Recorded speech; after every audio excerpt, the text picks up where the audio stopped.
जब तुम्हें 8 घंटे के लिए 10 गुना कैशबैक का मौका मिले तो तुम ज्यादा से ज्यादा कितना पैसा उड़ा सकते हो। घर खरीदने के लिए मैंने अपनी पूरी जमा पूंजी लगा दी थी, लेकिन किसने सोचा था कि वो घर एक खंडहर बनकर रह जाएगा। मैं छत पर खड़ा होकर आसमान की तरफ देखकर गालियां बक रहा था। तभी अचानक मेरे दिमाग में एक आवाज गूंजी, 8 घंटे का शैनहाउ सिस्टम जुड़ गया है। अब से होस्ट का कोई भी बिना दोहराया गया खर्च 10 गुना वापस मिलेगा। ध्यान दें, सिस्टम 8 घंटे बाद सो जाएगा। मैंने अपने फोन की स्क्रीन को घूर कर देखा। इस महीने का उधार का बिल अभी तक 1 पैसा भी नहीं चुकाया था। मेरी एक्स गर्लफ्रेंड ने शॉपिंग में 2000 उड़ा दिए थे और बॉस को खुश करने के लिए मैंने 850 की दावत दी थी। बाकी आलतू फालतू खर्च मिलाकर टोटल 3800 रुपये का बिल था।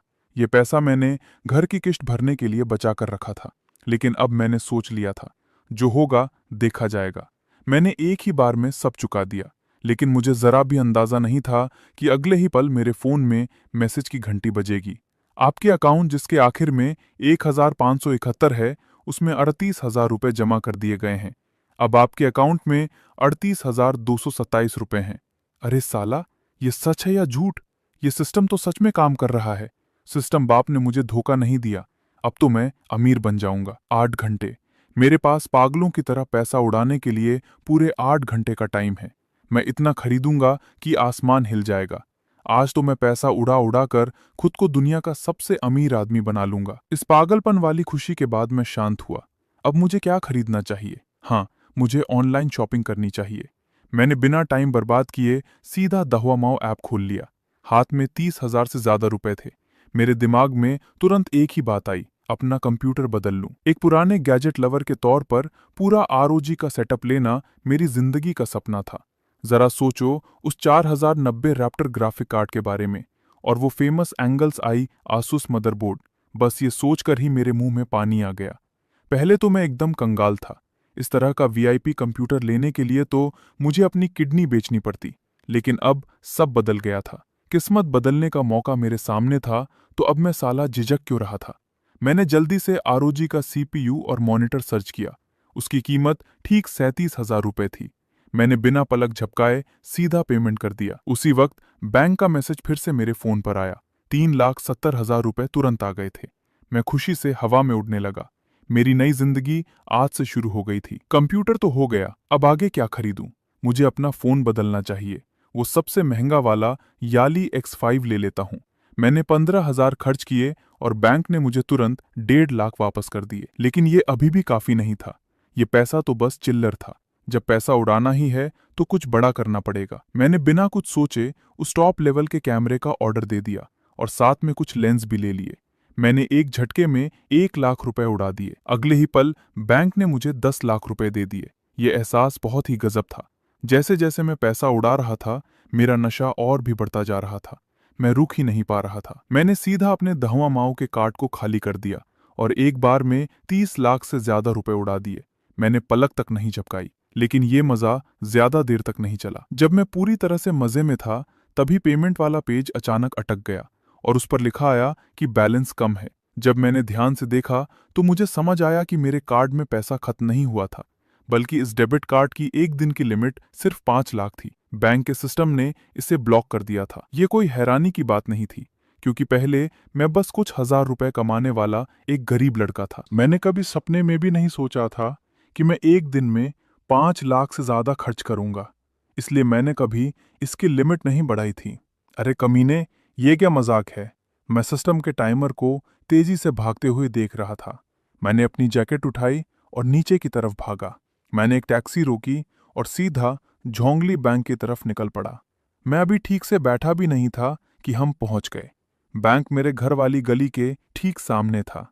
मैंने पैसे फेंके और जल्दी से बाहर निकल गया। मुझे कोई फर्क नहीं पड़ा कि ड्राइवर मुझे किसी बेवकूफ की तरह देख रहा था। मैं बैंक के अंदर घुसा और जोर से चिल्लाया, मैनेजर, यहाँ का मैनेजर कहाँ है? तभी सामने से खूबसूरत मैनेजर चलकर आई। उसके पैर गजब के लंबे थे, लेकिन वो मुझे बहुत ही नीची नजरों से देख रही थी। मेरे पास उसकी बकवास सहने का टाइम नहीं था। मैंने सीधा अपना कार्ड टेबल पर पटक दिया। मेरी लिमिट बढ़ाओ अभी के अभी। उस मैनेजर ने कार्ड को देखा और लगभग हंस ही पड़ी। उसने किसी तरह अपनी हंसी रोकी और मुझे काउंटर तक ले गई और फिर वहां से चली गई। उसके मस्त फिगर को जाते हुए देखकर मैंने अपने मन में कसम खाई कि जब मेरे पास पैसा होगा तो मैं इस लेवल की लड़की को अपनी बनाऊंगा। काउंटर वाली लड़की ने रूखेपन से कहा, नॉर्मल कार्ड की लिमिट सिर्फ 20 लाख तक बढ़ाई जा सकती है। ऐसे कैसे स्टैंड्स चेगा? 20 लाख तो उड़ाने के लिए काफी नहीं है। किस्मत से मेरे अकाउंट में पहले से ही 40 लाख रुपए पड़े थे, तो उन्होंने उसी वक्त मुझे एक डायमंड कार्ड दे दिया। अब मेरी एक दिन की लिमिट सीधा 3 करोड़ हो गई थी। मैं बैंक के दरवाजे से बाहर भी नहीं निकला था कि मैंने जल्दी से अपनी जियान बाओबे ऐप का कार्ड खाली कर दिया। मैंने 3,86,700 रुपए खर्च किए और बैंक ने मुझे तुरंत 38,67,000 दे दिए। मेरे पहले के बैलेंस को मिलाकर अब मेरे कार्ड में 86,90,000 रुपए थे। मजा आ गया। एक गरीब लड़के से सीधा करोड़पति बनने का ये सफर गजब था। और अब मेरी भूख और भी बढ़ गई थी। कल तक मैं अपना एक घर होने के सपने देख रहा था और आज करोड़ों की दौलत भी मेरे लिए कम पड़ रही थी। ऑनलाइन शॉपिंग बहुत धीरे काम कर रही थी। मैंने सारे महंगे आइटम खरीद लिए थे, लेकिन फिर भी बहुत कम पैसा खर्च हुआ था। आखिर सबसे जल्दी पैसा कैसे उड़ाया जा सकता है? मैं यही सोचकर परेशान था कि तभी मेरी नज़र फिर से उसी मैनेजर पर पड़ी। मैंने बिना सोचे उससे पूछ लिया, अरे सुनो, क्या तुम्हें पता है कि सबसे जल्दी और सबसे ज्यादा पैसा कहाँ खर्च किया जा सकता है? उसने मुझे देखकर मुंह बनाया। उसे लगा कि ये गरीब लड़का फिर से अमीर बनने का नाटक कर रहा है। वो हल्की सी हंसी के साथ बोली, जाहिर सी बात है, घर या गाड़ी खरीदने में। करोड़ों का बंगला या कोई शानदार गाड़ी खरीद लो, तुम्हें समझ आ जाएगा कि पानी की तरह पैसा बहाना क्या होता है। साला, इसकी बात ने तो मेरी आंखें खोल दी। मेरा मन किया कि मैं खुद को एक जोरदार तमाचा मारूं। गरीबी ने सच में मेरा दिमाग बंद कर दिया था। मैं इस बात को कैसे भूल गया? शुक्रिया। जब मैं बहुत बड़ा आदमी बन जाऊंगा तो तुम्हें दावत जरूर दूंगा। मैंने जल्दी से ये बात कही और वहां से हवा की तरह भाग निकला। और वो मैनेजर बस खड़ी खड़ी अपना सिर हिला रही थी। बैंक के दरवाजे से बाहर निकलते ही सामने लाल रंग का टाइमर देखकर मेरी तो जैसे पैंट ही गीली हो गई। सिस्टम के सोने में सिर्फ 7 घंटे और 30 मिनट बचे थे। मेरे पास सच में बहुत कम टाइम था। मैं भागकर सड़क पर गया और एक टैक्सी रोकी। पास के सबसे महंगे कार शोरूम में चलो, जहां फरारी और लंबोर्गिनी मिलती है। जल्दी करो उस्ताद। ड्राइवर ने मुझे ऊपर से नीचे तक देखा और हंसते हुए बोला, अरे लड़के, यहाँ भौकाल मत काट। क्या तू अपनी शक्ल से ऐसी गाड़ी खरीदने वाला लगता है? मेरे पास उससे बहस करने का टाइम नहीं था। मैंने सीधा अपना फोन निकाला और उसे स्कैन करके पैसे भेज दिए। क्या 3,000 काफी हैं? अगर चालान कटा तो वो भी मैं भर दूंगा, बस गाड़ी जल्दी भगा। ये बात सच है कि पैसा बोलता है। पैसे मिलने का मैसेज देखकर ड्राइवर की आंखें फटी की फटी रह गईं। उसने एक्सीलेटर को ऐसे दबाया जैसे सीधा इंजन में पैर घुसा देगा। कस के बैठ जा लड़के, आज तेरा भाई साक्षात फुजीवारा ताकुमी का बाप बनकर गाड़ी चलाएगा। उसने उस खटारा टैक्सी को भी F1 रेसर की तरह दौड़ा दिया था। मैं गाड़ी में भी खाली नहीं बैठा था। लाखों रुपए भी तो पैसा ही होता है। मैं लगातार अपने फोन पर पैसा खर्च करने का तरीका ढूंढ रहा था कि तभी गलती से मैंने एक लाइव स्ट्रीम खोल ली। मेरे दिमाग में एक आइडिया आया। क्या लाइव स्ट्रीम में पैसे डालना भी खर्च माना जाएगा? मुझे ट्राई करना चाहिए। मेरे जैसा लड़का जो कभी किसी को गिफ्ट नहीं भेजता था, मैंने एक झटके में 10 लाख रुपए का टॉपअप कर लिया। लेकिन बैंक की तरफ से कोई मैसेज नहीं आया। मुझे समझ आ गया कि पैसे डालना खर्च नहीं होता। मुझे गिफ्ट खरीदने पड़ेंगे, तभी वो असली खर्च माना जाएगा। मैंने एक शाओबेई नाम की लड़की का लाइव स्ट्रीम खोल लिया। मैं सिर्फ 5वें लेवल पर था, इसलिए मेरे आने पर कोई स्पेशल इफेक्ट भी नहीं आया। वो लड़की किसी और के साथ पीके बैटल कर रही थी और मचल मचल कर अपने फैंस से गिफ्ट मांग रही थी। मुझे याद आया कि पहले उसने मुझे रिप्लाई किया था, तो ठीक है, अब ये पैसों की बारिश उसी पर होगी। कार्निवल, क्लाउड एरो और चिंग यूंग रेल्म, मैंने उसे सारे के सारे गिफ्ट भेज दिए। मैंने 9 लाख से ज्यादा रुपए उड़ा दिए थे और बैंक ने मुझे तुरंत 90 लाख रुपए वापस कर दिए। ये तरीका सच में काम कर रहा था। गिफ्ट भेजने के लिए शुक्रिया युआन भाई, वो लड़की खुशी के मारे चिल्ला पड़ी। तभी जोर से ब्रेक लगने की आवाज आई। मैंने ऊपर देखा, वो महंगे कारों का शोरूम आ गया था। लैम्बोर्गिनी मेरे ठीक सामने खड़ी थी। अब असली खेल शुरू होने वाला था। पहले तो मैं रोल्स रॉयस के दरवाजे की तरफ देखने से भी डरता था कि कहीं कोई मेरा मजाक ना उड़ा दे, लेकिन अब मेरे पास सिस्टम की पावर थी। इस लैम्बोर्गिनी के शोरूम से ही मेरा भौकाल शुरू होगा। अंदर घुसते ही उस लाल रंग की स्पोर्ट्स कार ने मेरा दिल जीत लिया। सच कहते हैं, स्पोर्ट्स कार ही लड़कों का असली प्यार होती है। इसका लुक तो किसी खूबसूरत लड़की से भी ज्यादा कातिल था। सेल्स वाली लड़की ने मुझे बहुत ही साधारण कपड़ों में देखा, लेकिन अपनी ट्रेनिंग की वजह से वो एक स्माइल के साथ मेरे पास आई। वो मुझे उस रिवेल्टो के फीचर्स बताने ही वाली थी कि मैंने उसे बीच में रोक दिया। ये सब बकवास रहने दो, मुझे बस इतना बताओ कि इसका पूरा प्राइस कितना है। क्या ये 1 करोड़ से ऊपर की है? मेरे पास उसकी बातें सुनने का टाइम नहीं था, क्योंकि मेरे लिए अभी टाइम ही पैसा था। ये 70 लाख के आसपास पड़ेगी। ठीक है, सीधा कॉन्ट्रैक्ट लाओ। वो लड़की तो जैसे पत्थर की बन गई थी। मुझे अंदर आए अभी 1 मिनट भी नहीं हुआ था और मैं पेमेंट करने के लिए तैयार था। ये सुपर कार खरीदना कम और सब्जी मंडी से गोभी खरीदना ज्यादा लग रहा था। जब वो कॉन्ट्रैक्ट प्रिंट करने गई, मैंने फिर से लाइव स्ट्रीम खोल लिया। अभी जो मैंने पैसा उड़ाया था वो काफी नहीं था। मैंने उस लड़की की प्रोफाइल पर पागलों की तरह क्लिक किया। Dragon ranger, wings of the sky, मैं बस लगातार गिफ्ट फेंकता जा रहा था, जब तक कि मेरे हाथ में दर्द नहीं होने लगा। मैंने 3 लाख दोइन कॉइन्स ऐसे ही उड़ा दिए थे। लाइव स्ट्रीम में आग लग गई थी। पूरी स्क्रीन पर मुझे बाप बोलने वाले कमेंट्स भरे पड़े थे, लेकिन मुझे सिर्फ अपने फोन की उस प्यारी सी घंटी से मतलब था। डिंग! बैंक में 30 लाख आ गए थे और मेरा बैलेंस तुरंत 1 करोड़ के पार हो गया। तभी वो सेल्स वाली लड़की कॉन्ट्रैक्ट लेकर भागते हुए वापस आई। उसने बहुत डरते हुए मुझसे पूछा कि क्या मैं एडवांस देना चाहूंगा। एडवांस कैसा? सीधा फुल पेमेंट करूंगा। मैं अंदर से बहुत उतावला हो रहा था। कैशबैक का टाइम सिर्फ 7 घंटे बचा था। अगर पैसा उड़ाऊंगा नहीं तो वापस कैसे आएगा? मेरे कार्ड से 70 लाख रुपए कट गए और उसका 10 गुना यानी 7 करोड़ रुपए तुरंत आ गए। मेरा बैलेंस 8 करोड़ के करीब पहुंच गया था। यह एहसास सीधा मेरे दिमाग को हिला रहा था। मैंने उस लड़की की तरफ देखा। तुम्हारे शोरूम में और कौन सी गाड़ियां हैं? हमारे पास हरकन और यूरुस भी हैं। मुझे ये दोनों भी चाहिए। दोनों का टॉप मॉडल दो और अभी कॉन्ट्रैक्ट साइन करो। मेरी ये बात सुनते ही पूरे शोरूम में सन्नाटा छा गया। वो लड़की पूरी तरह से सुन्न हो गई थी। उसके पुराने अमीर कस्टमर भी मॉडल चुनने में टाइम लगाते थे, लेकिन मेरी तरह बिना कुछ पूछे सीधे गाड़ियां उठा लेने वाला इंसान उसने अपनी जिंदगी में कभी नहीं देखा था। आसपास की वो सेल्स वाली लड़कियां जो पहले भाव खा रही थीं, अब वो सब चाय पानी लेकर मेरे पास आ गई थीं। उनकी आंखों में जलन साफ दिख रही थी। उनका बस नहीं चल रहा था कि वो सीधा मेरे ऊपर ही लेट जाएं। एक बहुत ही हॉट फिगर वाली लड़की ने तो अपना शरीर मेरे ऊपर चिपका ही दिया। उसकी आवाज इतनी मीठी थी कि क्या बताऊं। सर जी, अगर आपको लिमिटेड एडिशन गाड़ियां पसंद हैं तो मैं प्राइवेट में आपके लिए जुगाड़ कर सकती हूँ। अपने हाथ पर उसके शरीर को महसूस करके मेरे अंदर भी गर्मी बढ़ने लगी थी। क्या यही अमीरों के मजे होते हैं? साला ऐसा कौन होगा जो इस तरह के ऑफर को ठुकरा सके? लेकिन अगले ही पल मैंने खुद को रोककर उसके पैरों को पीछे धकेल दिया। हालांकि वो लड़की एकदम जहर थी, लेकिन कैशबैक के मजे के सामने ये कुछ भी नहीं था। अगर मैंने ये 8 घंटे बर्बाद कर दिए तो मैं जिंदगी भर रोता रहूंगा। मेरे चारों तरफ खड़ी भीड़ को हटाते हुए मैं एक बार फिर कैश काउंटर के सामने गया। 2 टॉप मॉडल लग्जरी गाड़ियों की कीमत 89,60,000 थी और मैंने बिना पलक झपकाए सीधा फुल पेमेंट कर दिया। डिंग! बैंक से 8 करोड़ 96 लाख का कैशबैक आ गया। मैं अपने फोन के मैसेज में उस बैलेंस को घूर रहा था। 15 करोड़ 50 लाख से ज्यादा। 10 करोड़ का आंकड़ा पार हो गया था। मेरी उंगलियां कांप रही थीं। मैं करोड़पति बन गया था। लिन सर, आपने एक ही बार में इतनी सारी गाड़ियां खरीद ली।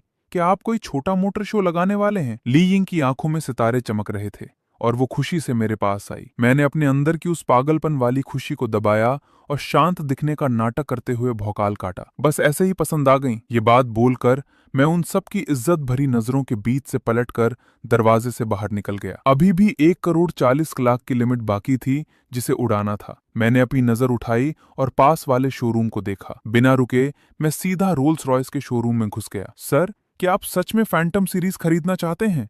वो भी खास लॉन्ग व्हील बेस वाला मॉडल? वो सेल्समैन मुझे घूर रहा था। उसे यकीन नहीं हो रहा था कि एक कस्टमर जिसे अंदर आए अभी 2 मिनट भी नहीं हुए और वो ऑर्डर दे रहा है। करोड़ों की गाड़ियां खरीदने से पहले लोग 100 बार सोचते हैं और मेरे जैसा जवान लड़का एक ही बार में फुल पेमेंट करने की बात कर रहा था। ऐसा लग रहा था जैसे मैं कोई प्रैंक कर रहा हूं। मेरे पास बकवास करने का टाइम नहीं था। मैंने सीधा हाथ हिलाते हुए कहा, बकवास बंद करो, जाकर कॉन्ट्रैक्ट लाओ, मैं अभी फुल पेमेंट करूंगा। सेल्समैन को भले ही लग रहा था कि मेरा दिमाग खराब है, लेकिन खुद चलकर आई सेल को कौन मना करता है। थोड़ी ही देर में कॉन्ट्रैक्ट मेरे सामने पड़ा था। मैंने पेन उठाया और मक्खन की तरह साइन कर दिए। 1,09,80,000 सीधे शोरूम के अकाउंट में चले गए। अगले ही पल फोन वाइब्रेट हुआ। बैंक में 10,98,00,000 आ गए। अभी का बैलेंस 25,40,78,258 रुपए। अरे साला, इन अनगिनत जीरो को देखकर मेरा दिल बाहर आने वाला था। ये 25 करोड़ से ज्यादा थे। ये उल्टा पैसा छापने का तरीका सच में गजब था। मजा आ गया। मैंने किसी तरह आसमान की तरफ देखकर जोर से हंसने की अपनी इच्छा को दबाया और पलटकर सेल्समैन से पूछा, क्या तुम्हारे पास 40 लाख के आसपास की कोई गाड़ी है? मुझे वैसी कुछ और गाड़ियां दे दो। सेल्समैन जो अभी अपना कमीशन गिनकर हटा था, ये बात सुनकर उसका चेहरा जम गया। लिन सर, हमारे यहाँ सबसे सस्ती गाड़ी ही 50 लाख से शुरू होती है। साला कमीना, मैंने अपने मन में उसे गाली दी। पैसा होकर भी उसे उड़ा ना पाना एक अलग ही तरह की सजा है। अगर वो बकवास लिमिट नहीं होती तो मैं इस पूरी दुकान को ही खरीद लेता। मैं इसी बात को लेकर परेशान था कि तभी मेरे फोन की घंटी बजी। मैंने नंबर देखा, वो झोंगली बैंक का कॉल था। क्या मैं लिन सर से बात कर रहा हूँ? मैं झोंगली बैंक की ब्रांच का मैनेजर गूली बोल रहा हूँ। फोन पर उस आदमी की आवाज इतनी ज्यादा मीठी और इज्जतदार थी कि मेरे रोंगटे खड़े हो गए। आपको परेशान करने के लिए माफी चाहता हूँ। हमारे बैंक ने देखा है कि आपके अकाउंट में करीब 30 करोड़ का विदेशी फंड आया है। आपके इतने बड़े फंड और आपके रुतबे को देखते हुए हम आपको हमारे बैंक का VIP black gold card offer करना चाहते हैं। इस ब्लैक गोल्ड कार्ड में आपको बिना किसी लिमिट के पैसा उड़ाने की पावर मिलेगी और इसके साथ ही रुको, मैंने तुरंत सबसे काम की बात पकड़ी। मेरी आंखें चमक उठी। तुमने कहा बिना किसी लिमिट के? जी हाँ, कोई लिमिट नहीं। गजब, इसे कहते हैं जब नींद आ रही हो तो कोई तकिया दे दे। मेरे चेहरे पर एक बड़ी सी स्माइल आ गई। मैं ये कार्ड ले रहा हूँ, लेकिन अभी मैं रोल्स रॉयस के शोरूम में गाड़ियां खरीद रहा हूँ। मेरे पास वहां आने का टाइम नहीं है। किसी को यहाँ भेज दो मेरा कार्ड बनाने के लिए। कोई बात नहीं लिन सर, क्या आप किसी खास मैनेजर को बुलाना चाहते हैं? कोई खास? मेरे दिमाग में तुरंत उस गजब फिगर वाली लड़की का चेहरा आ गया। उस यांग मेई को भेज दो। फोन काटने के बाद मेरी स्माइल AK-47 की गोलियों से भी ज्यादा बेकाबू हो रही थी। एक बार ये लिमिट हट जाए तो मुझे कुछ बहुत बड़ा भौकाल काटना पड़ेगा। मैं झटके से मुड़ा और उस हैरान खड़े सेल्समैन को देखा। मेरी पर्सनल मैनेजर अभी आ रही है। तब तक तुम इस शोरूम में मौजूद हर एक गाड़ी का मॉडल, बस उस फैंटम को छोड़कर सबकी एक एक गाड़ी पैक कर दो, और याद रहे सबका टॉप मॉडल होना चाहिए। क्या? उस सेल्समैन की आंखों के सामने अंधेरा छा गया। वो तो जैसे वहीं घुटने टेकने वाला था।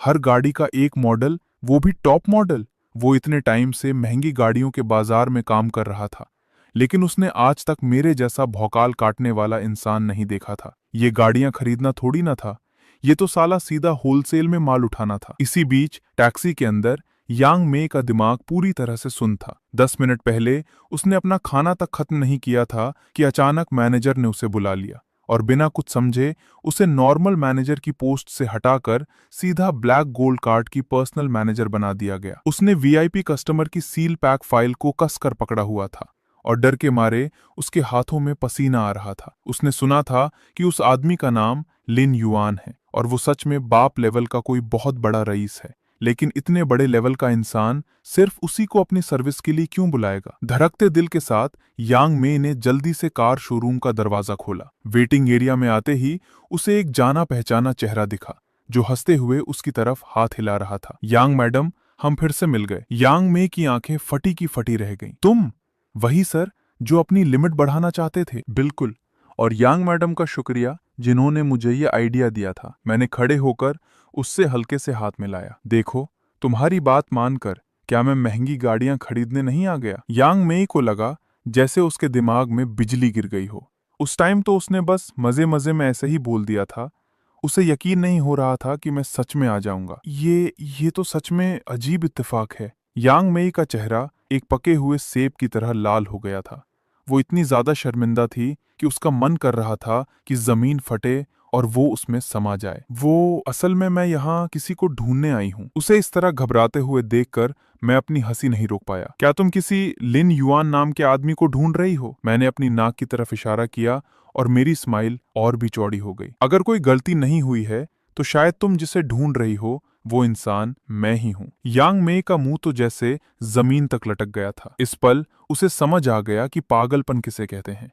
ये तो पागलपन की भी हद थी। अगर ये पहले की बात होती तो वो कभी भी इस बात पर यकीन नहीं करती कि ब्लैक गोल्ड कार्ड का वीआईपी कस्टमर, करोड़ों का मालिक और टॉप लेवल का अमीर आदमी वही लड़का है जो इतने आम से कपड़े पहने उसके सामने खड़ा था और जिसके पास एक नॉर्मल डेबिट कार्ड था। मेरे पास उसके साथ टाइम पास करने का वक्त नहीं था। सिस्टम के सोने में 6 घंटे और 40 मिनट बचे थे और ये टाइमर मेरी आंखों के सामने मौत की घंटी की तरह लटक रहा था। यांग मैनेजर, जल्दी से कार्ड बनाओ, मुझे अभी और गाड़ियां खरीदनी है। यांग में काम में बहुत तेज थी। उसने सिर्फ 10 मिनट में ब्लैक गोल्ड कार्ड का सारा काम निपटा दिया और एक बहुत ही शानदार टेम्परेरी कार्ड मेरे हाथों में दे दिया। मेरे पास उस कार्ड की डिजाइन को देखने का बिल्कुल भी टाइम नहीं था। मैंने हाथ उठाकर थोड़ी दूर खड़े उस सेल्समैन को इशारा किया जो कुत्ते की तरह मेरे बुलाने का इंतजार कर रहा था। वो कमीना जल्दी से एक इंसान की हाइट के बराबर कॉन्ट्रैक्ट्स का बंडल उठाकर भागा हुआ आया।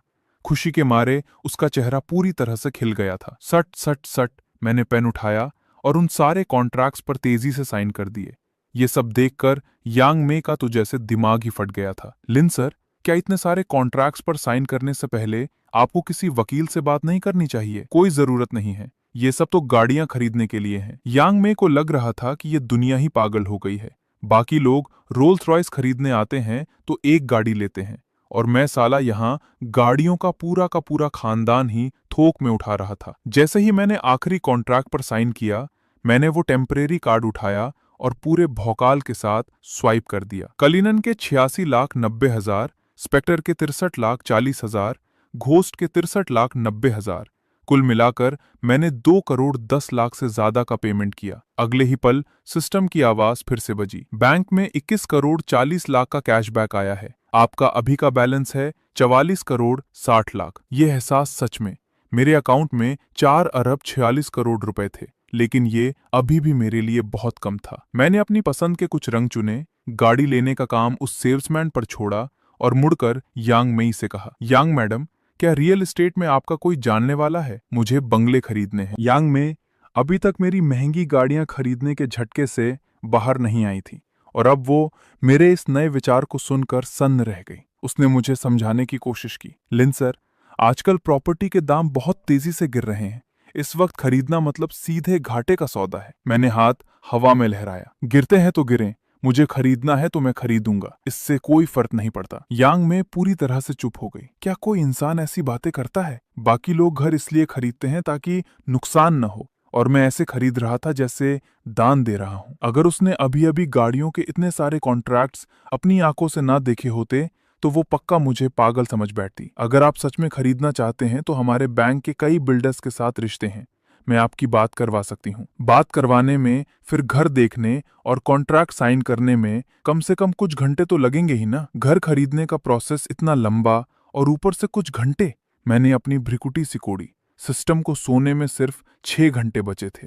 घर खरीदने में कुछ घंटे बर्बाद करने का मतलब था कि खेल खत्म। मुझे तो ऐसा तरीका चाहिए था जिसमें पैसा पलक झपकते खर्च हो और कैशबैक तुरंत मिले। तभी मेरे दिमाग में एक आइडिया आया और मेरी आंखें चमक उठीं। क्या कोई अधूरा प्रोजेक्ट है या ऐसी कोई कंपनी जो दिवालिया होने की कगार पर हो और कर्ज ना चुका पा रही हो? अगर ऐसी कोई कंपनी है तो मैं उसे पूरी तरह खरीद लूंगा, लेकिन काम बहुत तेजी से होना चाहिए। यांग में वहीं घुटने टेकने वाली थी। क्या ये पैसे की आग में पागल हो गया है? वो भी सीधे डूबे हुए प्रोजेक्ट्स में पैसा झोंकना चाहता है। वो मुझे समझाने ही वाली थी कि ऐसे प्रोजेक्ट्स अकुआ कुआ होते हैं जिनमें हाथ डालने से सिर्फ नुकसान होता है, लेकिन वो क्या जाने कि मुझे चाहिए ही वही डूबे हुए प्रोजेक्ट्स। सिर्फ डूबे हुए प्रोजेक्ट्स वाले ही अपनी संपत्ति बेचने के लिए उतावले रहते हैं और तभी मेरा सौदा सबसे तेजी से पक्का हो सकता है। बकवास बंद करो, मैंने तुरंत फैसला सुनाया।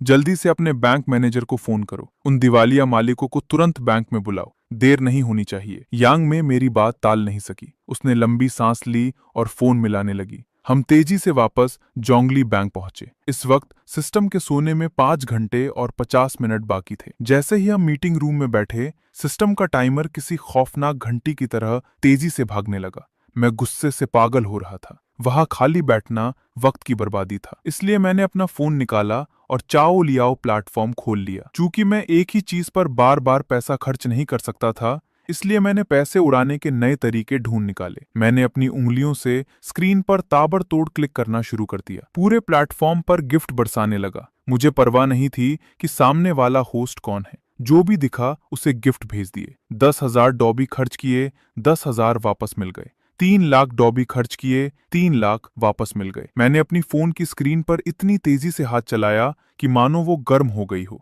और देखते ही देखते मैंने 30 लाख से ज्यादा का कैशबैक निकाल लिया। छोटी से छोटी रकम भी आखिर रकम होती है। जब तक पैसा मिल रहा है, उंगलियों का दर्द क्या चीज है। मेरे पास बैठी यांग में मुझे इस तरह पागलों की तरह स्क्रीन पर टैप करते देख रही थी। उसका चेहरा देखने लायक था। क्या यही अमीरों की जिंदगी होती है?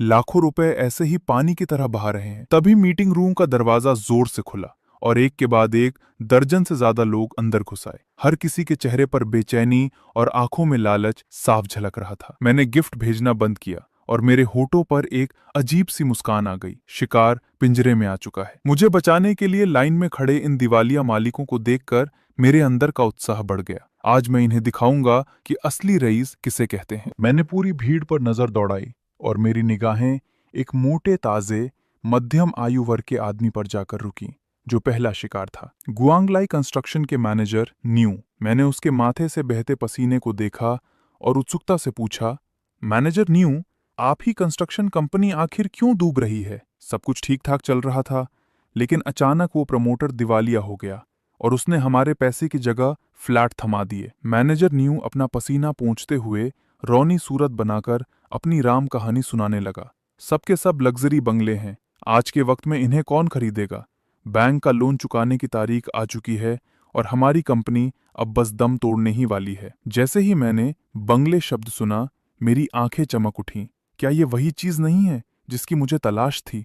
मैंने तुरंत पूछा, कहाँ पर हैं? कितने सेट बचे हैं? बेस्ट नॉर्थ जिला क्लाउड एज में 10 बंगले बचे हैं। पूरा बंगल कितने का पड़ेगा? डिस्काउंट के बाद एक बंगले की कीमत 1.5 करोड़ से 4 करोड़ के बीच है। मैंने मन में हिसाब लगाया। बेस्ट नॉर्थ दिला शहर से सिर्फ आधे घंटे की दूरी पर है। लोकेशन एकदम प्राइम है।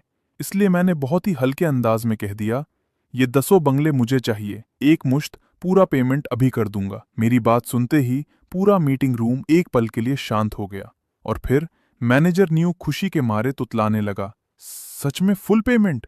आप तो मेरे भगवान हैं, मेरा पुनर्जन्म करने आए हैं। मैंने शांत रहकर हाथ से इशारा किया और पास बैठी यंग में से कहा कि जल्दी से कॉन्ट्रैक्ट साइन करें। कुछ ही मिनटों बाद 27 करोड़ 75 लाख रुपए सीधे ट्रांसफर हो गए। अगले ही पल मशीन जैसी आवाज गूंजी।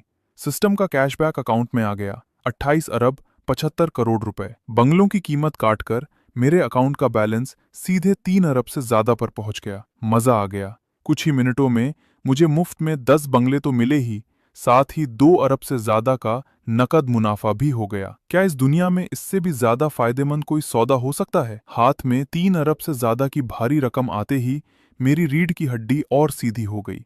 इसके बाद मेरी नजरें और ज्यादा लाल हो गईं और मैं अपने अगले शिकार की तलाश में जुट गया। इन सभी मालिकों की नजरों में मैं एक बहुत बड़ा बेवकूफ था, जो अपनी जेब से पैसे लुटा रहा था। इसलिए वे मेरी चापलूसी करने में लगे थे ताकि अपनी डूबती हुई कंपनियों को मेरे सिर मढ़ सकें। लेकिन वे क्या जाने कि मुझे यही तो चाहिए था। जितनी महंगी खरीद होगी, मेरा मुनाफा उतना ही बड़ा होगा। मुझे इस बात से कोई फर्क नहीं पड़ता कि कंपनी का भविष्य क्या है। मेरे लिए खरीदना ही सबसे बड़ा फायदा है। सोने में सिर्फ 5 घंटे और 15 मिनट बाकी थे। मुझे अपनी रफ्तार बढ़ानी होगी।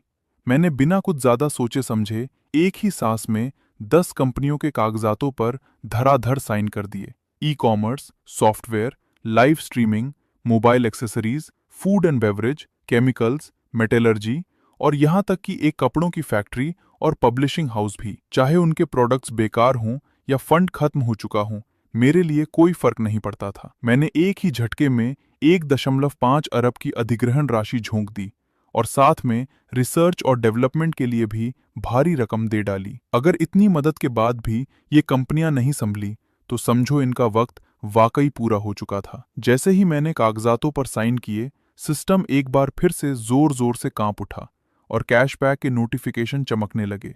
15 अरब का आंकड़ा मेरी आंखों के सामने झिलमिला रहा था।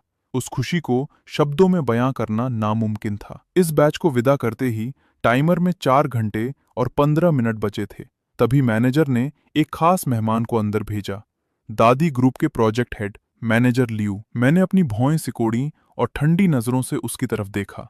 तुम यहाँ दादी ग्रुप के किसी अधूरे प्रोजेक्ट का कबाड़ा मेरे गले मढ़ने तो नहीं आए हो? दादी ग्रुप के मैनेजर लियू अभी बोल भी नहीं पाए थे कि मेरी बात सुनकर उनका चेहरा गुस्से और शर्म से लाल हो गया।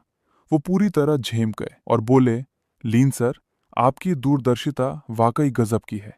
कंपनी डूबने की कगार पर है और हमें खुद को बचाने के लिए तुरंत पैसों की जरूरत है। मैं अपनी हंसी मुश्किल से रोक पाया। यानी ये वही कमीने हैं जिनकी वजह से मैंने पहले जो घर खरीदा था वो अधूरा रह गया और फिर प्रॉपर्टी के दाम जमीन पर आ गए। अब ये मुझे ही अपना बेवकूफ बनाने चले आए। खाक ऐसा होने दूंगा।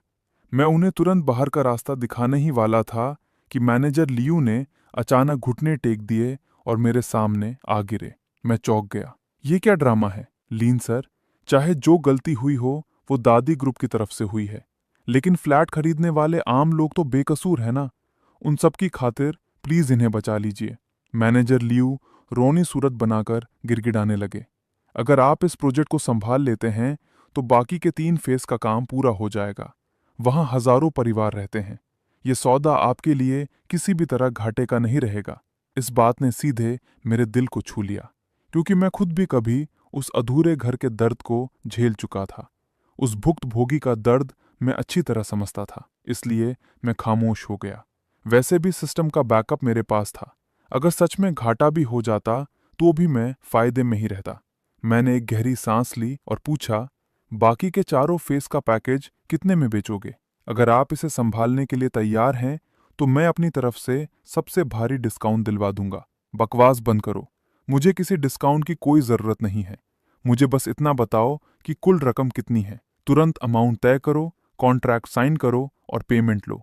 मैनेजर लियू ये सुनकर पूरी तरह सुन रह गए और फिर उन्होंने तुरंत अंगूठा दिखाते हुए चिल्लाकर कहा, लीन सर, वाकई बहुत दरिया दिल है। लीन सर महान है। मैंने आराम से पैर पर पैर चढ़ाकर बैठ गया। जो बड़े बड़े अधिकारी कभी मेरे लिए आसमान पर हुआ करते थे, वे आज मेरे सामने हाथ जोड़े खड़े थे। इस बात का जो सुकून था वो शब्दों में बयान नहीं किया जा सकता। आधे घंटे के भीतर दादी हाउदू के फ्लैट्स, उससे जुड़े मार्केट और कमर्शियल बिल्डिंग्स की कुल कीमत 8.5 अरब तय हुई और सब कुछ मेरे नाम ट्रांसफर कर दिया गया। पैसा ट्रांसफर हुआ, कैशबैक आया। सारा प्रोसेस कुछ ही सेकंड्स में पूरा हो गया। अब मेरे अकाउंट का बैलेंस 93 अरब तक पहुंच चुका था। बस थोड़ी सी कसर बाकी थी और मैं 1000 करोड़ का मालिक बनने वाला था। सिस्टम के सोने में 3 घंटे 45 मिनट बाकी थे। इस रफ्तार को बिल्कुल धीमा नहीं पड़ने देना था। जैसे ही अंदर और मालिक आने लगे, मैं अपना माथा सहलाते हुए सीधे फाइलें यांग में की तरफ उछाल उछाल कर फेंकने लगा। फटाफट कॉन्ट्रैक्ट तैयार करो, उनसे पूछो कितने में बेचेंगे, सबको साइन कर डालो। यांग में आखिरकार अपना सब्र खो बैठी और बोल पड़ी, लीन सर, आप बहुत जल्दबाजी कर रहे हैं। इस तरह आंख मूंद कर कंपनियों को खरीदने से बहुत बड़ी मुसीबत खड़ी हो जाएगी। मैंने भी कड़क आवाज में जवाब दिया, जैसा कह रहा हूं वैसा करो। मेरे पास पैसों की कोई कमी नहीं है, लेकिन पैसों को इस तरह पानी की तरह थोड़ी बहाया जा सकता है। यांग में के चेहरे पर साफ चिंता झलक रही थी।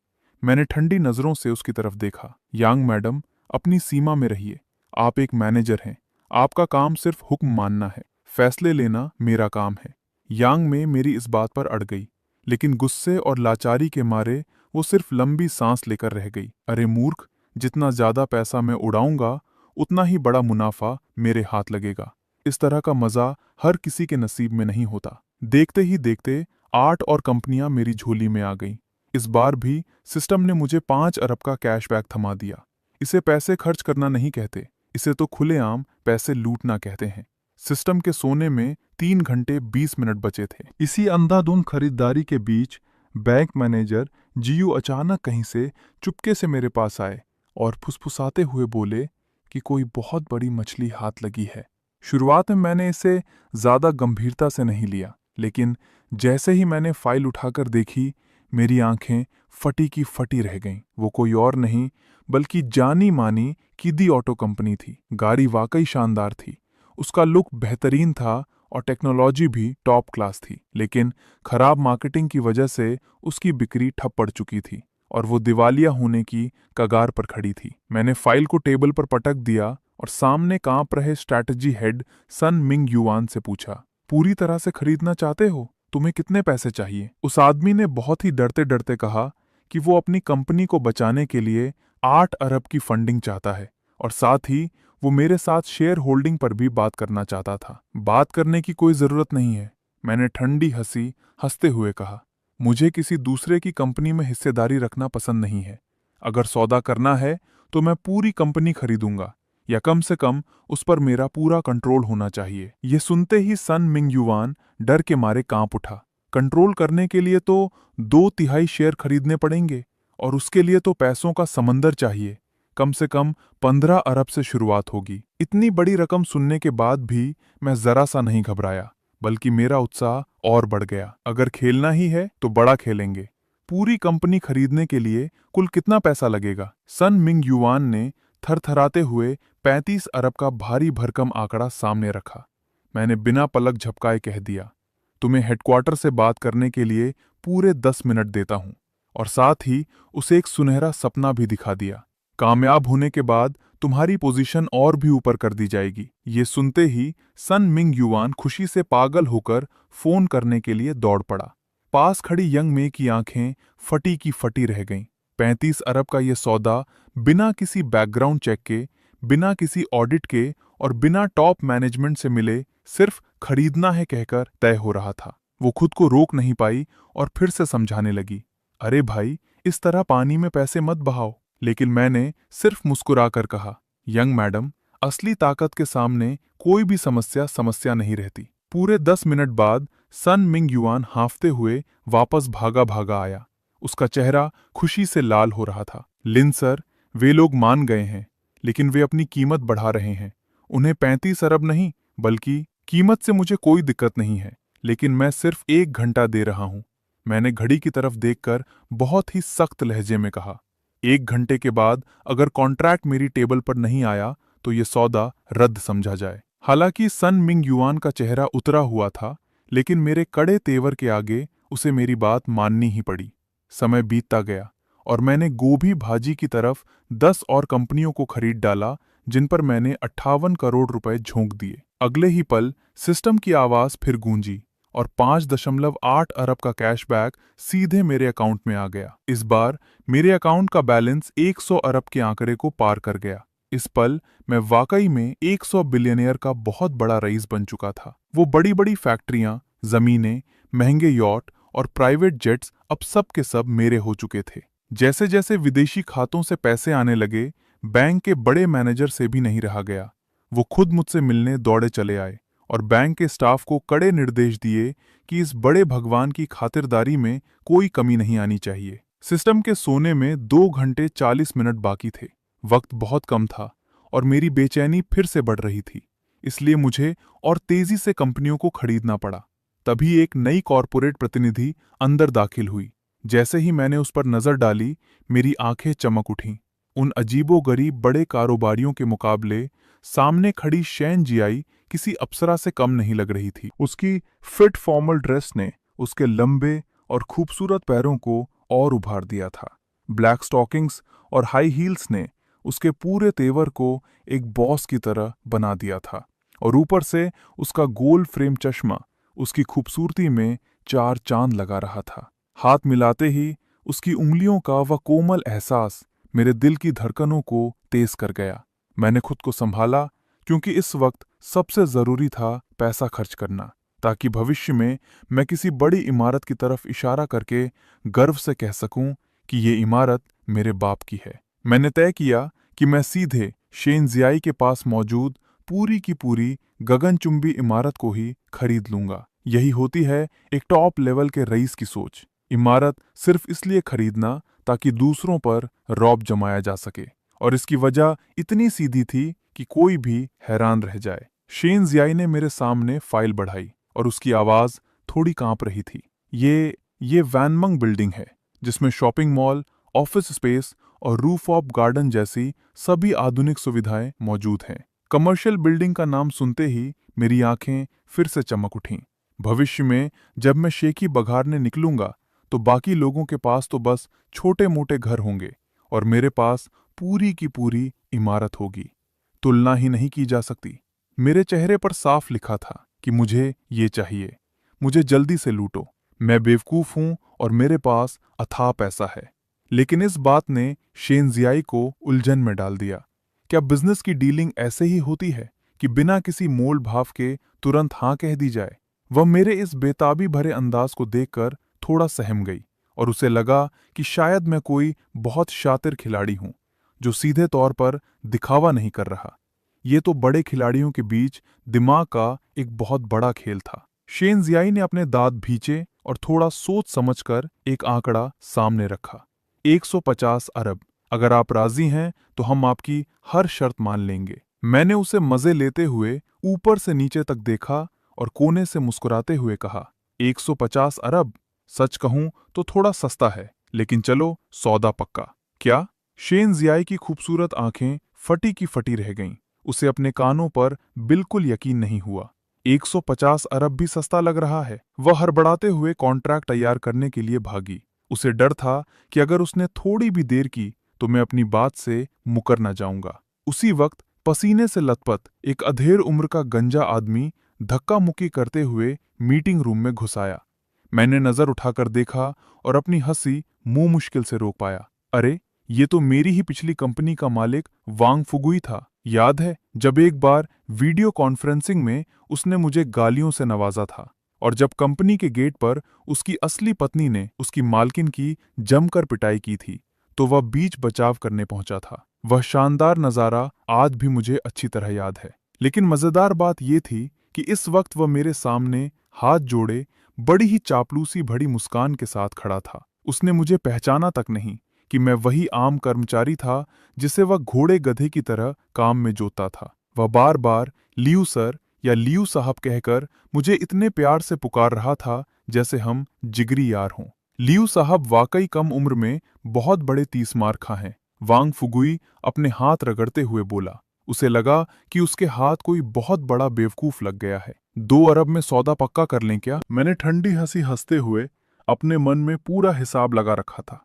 इस बकवास कंपनी को खरीदने का मेरा मकसद सिर्फ इतना था कि मैं उन सभी कमीने और बदतमीज बॉस से बदला ले सकूं जिन्होंने मुझ पर रोब जमाया था, और उन सहकर्मियों को भी सबक सिखाऊं जिन्होंने मेरी राह में कांटे बिछाए थे।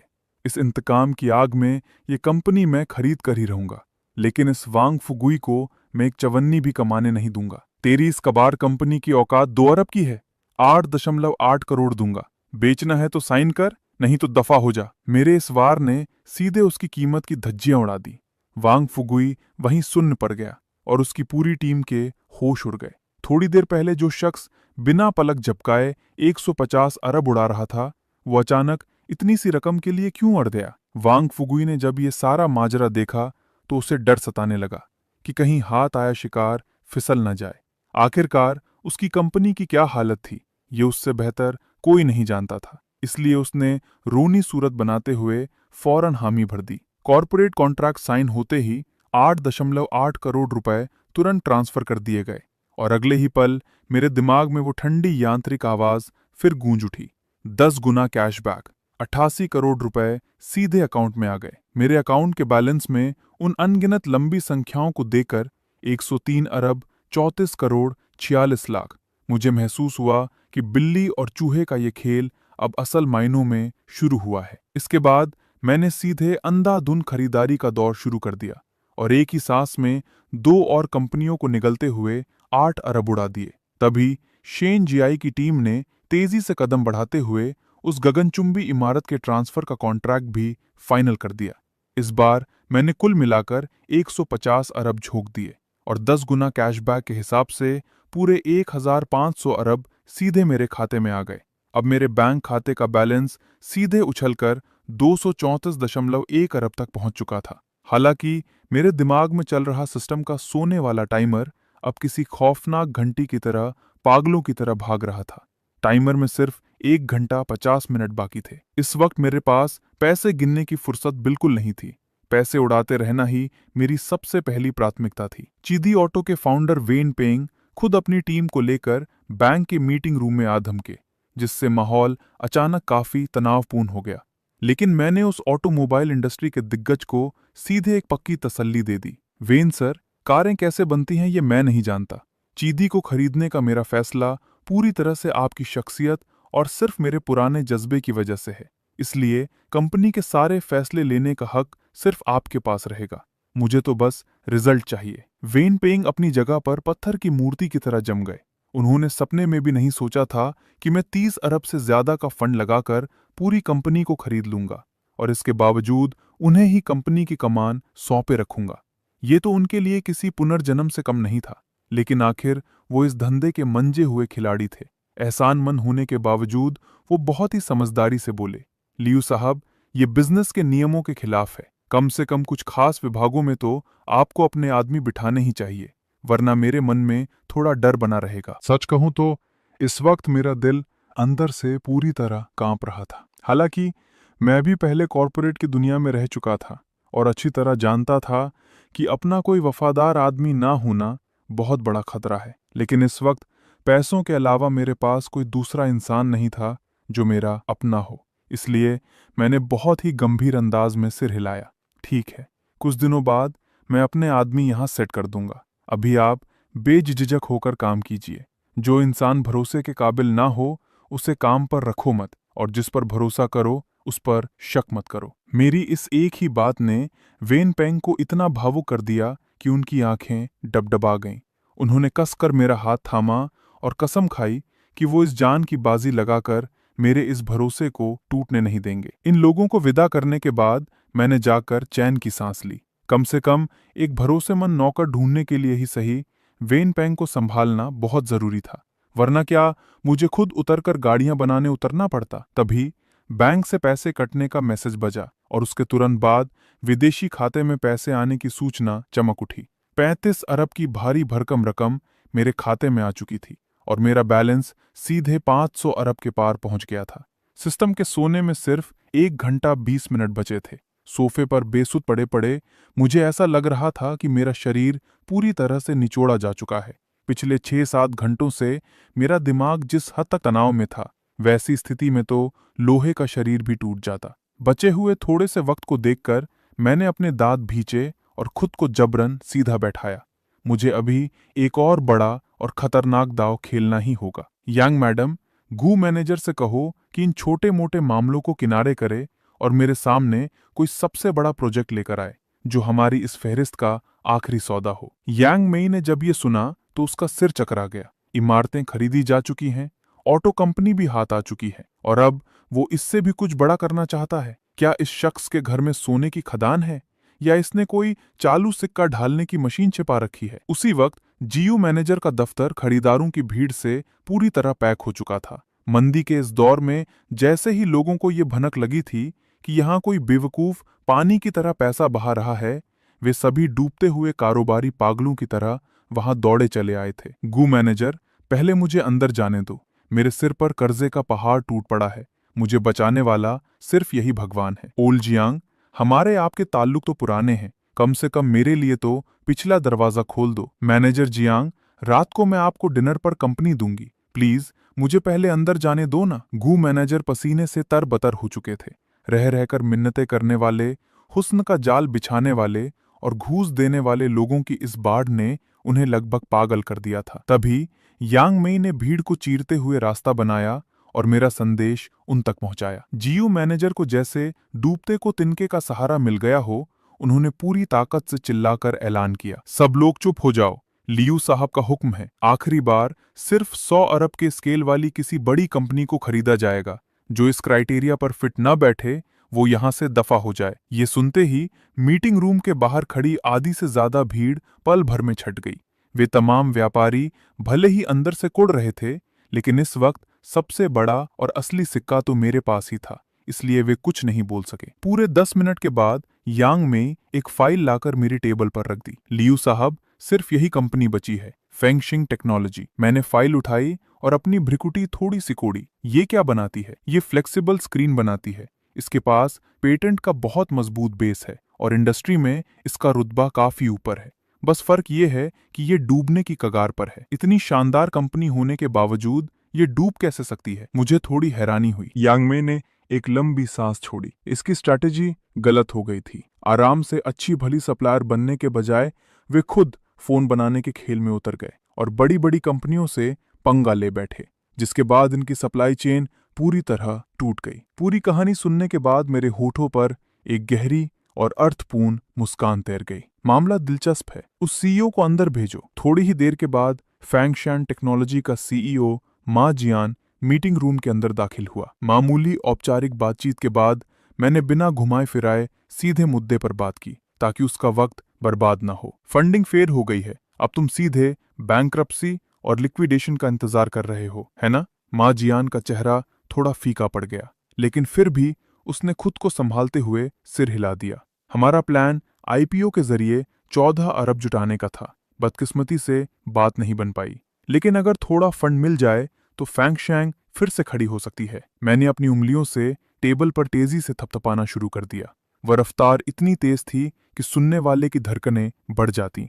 अभी तुम्हारी वैल्यूएशन कितनी है? पहले ये सबसे ऊपर 55 अरब थी, लेकिन मौजूदा हालात में कम से कम 10 अरब के आसपास बैठी है। जहां तक कर्जे की बात है, दोनों कंपनियों का मिलाकर लगभग 5 अरब का बकाया है। ये सुनते ही मेरे दिमाग में पूरा गणित पूरी तरह साफ हो गया। अगले ही पल मैंने बहुत ही सामान्य लहजे में मा जियान की तरफ देखा। ऐसा है, मैं इसे पूरी तरह से खरीदने के लिए 20 अरब कैश देता हूँ, और इसके अलावा रिसर्च और डेवलपमेंट के लिए 15 अरब और अलग से काउंट्स होंगे। मेरे मुंह से ये बात निकलते ही मा जियान की आंखें फटी की फटी रह गईं, और वो अपनी जगह पर जड़ होकर बिल्कुल सुन पड़ गया। ये बंदा आखिर कौन सा नशा करके आया है? मा जियान अच्छे से जानता था कि फैंगशैंग टेक्नोलॉजी अब पूरी तरह डूब चुकी है और दिवालिया होकर लिक्विडेशन होना तय था। कर्मचारियों की सैलरी बहुत समय से रुकी हुई थी। कोई भी समझदार इंसान इसमें 10,000 भी इन्वेस्ट नहीं करना चाहता था, फिर अरबों की बात तो दूर की है। लेकिन मैं तो पैसा लगाने वाला ही था, और साथ में 100 अरब और लगाने वाला था। ये हरकत पूरी तरह पागलपन भरी थी, लेकिन मा जियान को भी उम्मीद थी। फैंगशैंग के लिए मैं डूबते को तिनके का सहारा था। आखिर जब क्यूडी ऑटो मेरे हाथों में फिर से जिंदा हो सकती है, तो फैंगशैंग क्यों नहीं हो सकती? अगले ही पल सिर्फ धड़ की आवाज आई। मा जियान खुशी के मारे वहीं घुटने टेक कर बैठ गया और पागलों की तरह चिल्लाने लगा, शुक्रिया लिन सर। इस तरह घुटने टेकने वाले नजारे ने पास खड़ी यांग में को भी हक्का बक्का कर दिया। वो मन ही मन बड़बड़ा रही थी, ये तो साला कोई खैरात बांटने वाला देवता है। ये पैसा तो पानी की तरह बह रहा है। हालांकि मन में शिकायत करना अलग बात थी, पर उसमें अपने काम में जरा भी देर नहीं लगाई। 40 मिनट से भी कम समय में पूरी कंपनी को खरीदने का कॉन्ट्रैक्ट पक्का हो गया। जैसे ही मैंने साइन किए, बैंक ट्रांसफर सफल हो गया। मेरे दिमाग में अचानक सिस्टम की आवाज गूंजी, रिफंड रिवॉर्ड के तौर पर 350 अरब आ चुके हैं। खाते के बैलेंस को एक सांस में 864.2 अरब तक पहुंचते देख मेरा पूरा शरीर सुन पड़ गया। इस नंबर का क्या मतलब है भाई? देश का सबसे रईस इंसान भी कुल मिलाकर 400 अरब के आसपास की संपत्ति रखता है, और मेरे पास तो सिर्फ कैश ही उनके मुकाबले 2 गुना है। इसके अलावा 30 से ज्यादा कंपनियां और अनगिनत बंगले, यार्ड अलग से हैं। अगर मैं अपनी संपत्ति सबके सामने ले आऊं तो मैं सीधा देश का नंबर 1 रईस बन जाऊंगा, और दुनिया के टॉप अमीर लोगों की लिस्ट में भी टॉप 10 में घुस जाऊंगा। और इस सब में मुझे सिर्फ 8 घंटे लगे। सोने का काउंटडाउन 30 मिनट। फैंगशैंग की टीम को जाते हुए देखकर मैं सोफे पर टिक गया, और मेरे दिल में अचानक एक खालीपन सा छा गया। अरबों के इतने बड़े सौदे करने के बाद अब ऑनलाइन शॉपिंग या गिफ्ट देने जैसी बकवास करने में मुझे ऐसा लग रहा था जैसे कोई बेस्वाद चीज चबा रहा हूं। चूंकि शेयर सिस्टम की नजर में खर्च नहीं माने जाते, तो क्यों ना कुछ सीधा और धमाकेदार खेल खेला जाए। मैंने मुड़कर यांग में से पूछा, क्या तुम्हारा बैंक घर और गाड़ियां खरीदने में मदद कर सकता है?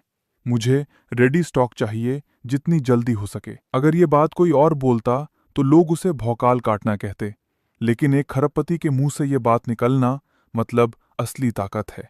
यांग में ने 1 सेकंड की भी देरी नहीं की और तुरंत कांटेक्ट करना शुरू कर दिया। 5 मिनट के बाद उसने सीधे पोर्शे, मर्सिडीज, BMW जैसी 1 दर्जन से ज्यादा कार कंपनियों और 3 रियल एस्टेट कंपनियों की स्टॉक लिस्ट लाकर मेरे सामने रख दी। 10 लाख से ऊपर की लग्जरी गाड़ियां, हर मॉडल की एक एक गाड़ी चाहिए। शहर के बीचों बीच 8 बड़े फ्लैट और 55 लग्जरी गाड़ियां। कुल कीमत 13.49 करोड़ थी। मैंने पलक तक नहीं झपकाई और सीधा पेमेंट कर दिया। अगले ही पल 1.4 अरब का कैशबैक तुरंत आ गया। इस समय मेरे कार्ड का बैलेंस सीधे उछलकर 866.1 अरब हो गया था। सोने का काउंटडाउन 10 मिनट। आखिरी वक्त में मैंने बाकी सबको बाहर भेज दिया और अकेले रेस्ट रूम में जाकर इस टोंगे से ढंग से अलविदा कहने की तैयारी करने लगा। भला कौन अपनी उस मुर्गी को आसानी से जाने देगा जो सोने के अंडे देती है। मैंने बहुत ही फिल्मी अंदाज में हवा की तरफ देखकर कहा, टोंगे, अगर ऊपर वाला मुझे एक और मौका दे तो मैं अपनी जान देकर भी आपको नया जीवन दे दूंगा। मुझे लगा था कि इससे सिस्टम पिघल जाएगा। तभी अचानक वो ठंडी यांत्रिक आवाज गूंज उठी, चेतावनी, सिस्टम ऊर्जा के रूप में होस्ट की जीवन शक्ति को सोख सकता है। इस त्रि-आयामी अंतरिक्ष को छोड़ने के लिए क्या आप इसे सोखना चाहते हैं? मेरे चेहरे के हाव भाव वहीं जम गए। अरे साला, मैं तो बस ऐसे ही बोल रहा था, तूने इसे सच क्यों मान लिया? मैं डर के मारे कांप उठा। स्क्रीन पर टच करते करते मेरा हाथ हिल गया और मैंने जल्दी से ना चुन लिया। टोंगे, नाटक मत करो, मुझे अभी 2 साल और जीना है। मैं हंसने का नाटक कर रहा था, लेकिन मेरा दिल ऐसे धड़क रहा था जैसे कोई ढोल बजा रहा हो। आखिरकार ये मेरी जिंदगी और मौत का मालिक था। क्या मेरी जान लेने के अलावा ऐसा कोई और तरीका नहीं था जिससे तुम सो न? अगले ही पल वर्चुअल पैनल सच में हिलने लगा। Binding task interface, emotion energy collection शुरू। शर्त 1 करोड़ इमोशन एनर्जी। सिस्टम की यांत्रिक आवाज गूंजी, जब तक तुम त्रि-आयामी इंसानों के अंदर खुशी, गुस्सा, दुख और मजे जैसे भाव पैदा करोगे, तुम ऊर्जा इकट्ठा कर लोगे, जब तक 1 करोड़ पूरी न हो जाए। मैं खुशी से झूम उठा। मेरे होठों की मुस्कान रुक नहीं रही थी। ये तो छठे आयाम की खतरनाक टेक्नोलॉजी है। अगर ये सच में रीस्टार्ट हो गई तो शायद कोई ऐसा तगड़ा इनाम मिल जाए जिसकी कोई हद ना हो। जब मैं अपनी इस बेहतरीन जिंदगी के सपने देख रहा था, तभी सिस्टम ने मुझ पर ठंडा पानी डाल दिया। चेतावनी, सोने का काउंटडाउन 5 मिनट बचा है। होस्ट को सलाह दी जाती है कि तुम्हारी संपत्ति और तुम्हारी पहचान मेल नहीं खाती। खतरा 5वें लेवल का है। मेरे दिल की धड़कन तेज हो गई। मैंने जल्दी से पूछा, 5वें लेवल का क्या मतलब है? सबसे बड़ा लेवल कौन सा है? सबसे बड़ा लेवल 5वां ही है। बस इतने से शब्द, जिन्हें पढ़कर मेरी खाल सुन हो गई और मेरी पीठ पसीने से भीग गई। बात तो सही है, आज मेरे पास खरबों रुपए हैं, लेकिन मैं तो आज भी बिना किसी बैकग्राउंड और बिना किसी सहारे का एक गरीब लड़का ही हूँ। उन पूंजीपति भेड़ियों की नज़रों में मैं सिर्फ एक मलाईदार गोश्त का टुकड़ा हूँ जिसे हर कोई नौच खाना चाहता है। पुराने जमाने में वो जमीन वाले लोग इतनी जल्दी बर्बाद क्यों हो जाते थे? क्या इसलिए नहीं कि कोई उनके खिलाफ चाल चल देता था? इंसानी फितरत की बुराई को कभी कम मत आंकना। टोंगे बचाओ, क्या मेरे पास खुद को बचाने का कोई तरीका है? क्या आप प्रॉपर्टी प्रोटेक्शन ऑन करना चाहते हैं? क्या इसके बारे में भी पूछने की जरूरत है? बिल्कुल ऑन करना है। 800 अरब की रकम जबरन जर्मनी के रिकंस्ट्रक्शन क्रेडिट बैंक में ट्रांसफर कर दी गई है, जिस पर सिर्फ ब्याज मिलेगा, और मूलधन निकालने के लिए खुद जर्मनी जाकर आंखों की पुतली और उंगलियों के निशान वेरीफाई करने होंगे। 800 अरब इस तरह पूरी तरह लॉक हो चुके थे। खाते में बचे हुए 66.1 अरब को देखकर भले ही मेरी संपत्ति अचानक बहुत कम हो गई थी, लेकिन मेरे दिल को बहुत बड़ा सुकून मिला। बाकी बचा हुआ पैसा मेरी कई पीढ़ियों के लिए काफी था। कम से कम किसी के द्वारा पूरी तरह खाए जाने से तो बच गया। एक बात अजीब है, आज के समय में जब फॉरेन एक्सचेंज के नियम इतने सख्त हैं, तो सिस्टम ने पैसे कैसे टारगेट ट्रांसफर कर दिए। सिस्टम किसी भी चीज को दोबारा व्यवस्थित कर सकता है। इसके तुरंत बाद मेरी आंखें, चेहरा, नसें और उंगलियों के निशान 1 सेकंड में रिकॉर्ड हो गए। यहां तक कि बैंक कार्ड की भी जरूरत नहीं पड़ी। मेरा शरीर ही इकलौती चाबी था। इससे पहले कि मैं पूरी तरह होश में आ पाता, सिस्टम की आखिरी आवाज गूंज उठी, ऊर्जा खत्म हो चुकी है, जबरदस्ती स्लीप मोड में जा रहे हैं। दिमाग में एक रोशनी चमकी और सारे इंटरफेस पल भर में गायब हो गए। टोंगे, टोंगे भैया, मैंने 2 बार हड़बड़ाकर आवाज दी, लेकिन जवाब में सिर्फ मौत जैसी खामोशी मिली। इस पल एक बहुत बड़ा डर मेरे अंदर समा गया। क्या अभी तक जो हुआ वो सब सिर्फ एक सपना था? मैंने अपनी जांघ पर जोर से एक चींटी काटी। उस तेज दर्द ने मुझे तुरंत होश में ला दिया। पागलों वाली खुशी मेरे चेहरे पर छा गई। सच है, सब कुछ सच है। मैं सच में 800 अरब का मालिक बन चुका हूं। तभी किसी ने दरवाजे पर हल्के से खटखटाया। खट खट खट। यांग मेई फाइलें लेकर अंदर आ गई। उसकी फॉर्मल ड्रेस में उसका फिगर काफी गजब लग रहा था। लिन सर, घरों के नाम ट्रांसफर का काम पूरा हो गया है। बड़े वेयरहाउस भी किराए पर ले लिए गए हैं। क्या आपका कोई और आदेश है? सामने इस काबिल और तेज तर्रार कॉरपोरेट महिला को देखकर मुझे अचानक उस पर थोड़ा प्यार आ गया। अगर मुझे खुद को बचाना है तो मेरे पास ऐसे भरोसेमंद और काम करने वाले लोग क्यों नहीं होने चाहिए? मैंने अपना गला साफ किया और ऐसे ही पूछ लिया, यांग मैडम, बैंक में तुम्हारी साल भर की कमाई कितनी है? यांग में थोड़ी चौंक गई और उसने बिना सोचे जवाब दिया, मैं ब्लैक गोल्ड कार्ड की पर्सनल मैनेजर हूँ।